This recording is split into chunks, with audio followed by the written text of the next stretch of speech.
Hi everyone, it's Don from Crux Terminatus, and tonight I've got a Forgeworld Malcador Annihilator, or two of them, so they ended up being called Ratchet and Clank so I could keep a track of them.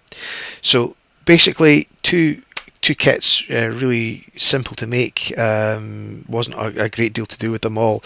Pound shop primer, which I've reviewed in the hobby stuff before, and then starting off with the ammo dark Russian base. I really like this colour. You might have seen it in a few of my other videos. I just think it covers really well, and it gives you a really nice base to work for highlights for green, including things like olive drab and things like that. So that's basically what it looks like. I'm still painting both tanks simultaneously at this point, although later on I do Ratchet and leave Clank alone for a while. And this is my favourite green. It's moss green, which is a British First World War colour for tanks, which I think just looks amazing in the grimdark. So just picking out the centre of all the panels. I really like the contrast that exists here, but unfortunately when you put the matte varnish, it kind of blends everything in a little bit. I quite like the high contrast look, so maybe that's something I'll try and do a bit more of another time.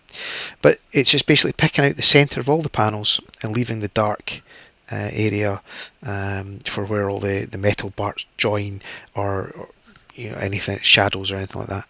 And I'm using track primer to go over the tracks. My intention is not to put a lot of weathering powder, or if any actually, on this. I want to try it without. I guess these tanks are a bit of a tatty bogle, and if you don't know what that means, you should Google it. Tatty bogle, great word. Right, on.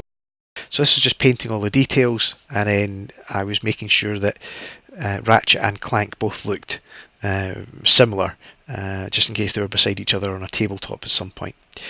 And now it's just a Rivet Wash. I used Burnt Umber instead of Van Dyke. Just think it works better with the green. So it's picking out all the individual rivets and all the different join lines. And then after that, this is what it looks like when it's finished. The track, I put on some track wash on top of the primer, just to try and make it look a bit more weathered. And you can see here that I've put on some chainmail and some German black brown sponge chipping, and I'm just going over some of the details there. And that's what Ratchet and Clank look like when they're finished. I put red lenses because I think that works quite well with the green, and I put on carbon scoring on the end of the lasers and the battle cannon.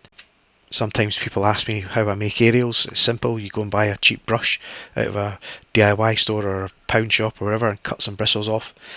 And you can see the contrast still exists, but it just looks a little bit more desaturated than what I'd done originally before I put the varnish on.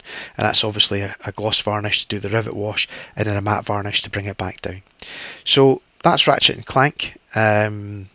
I hope you enjoyed them. I thought they were really fun to do. I would definitely keep doing them both in unison rather than concentrating on one and then coming back and do the other. And that was just a mistake to do that. But if you would like to leave a comment, I would love to get your feedback on them. I really like hearing from people who watch the channel. And if you would like to comment and subscribe, that would be brilliant. Thanks very much. Cheers. Bye-bye.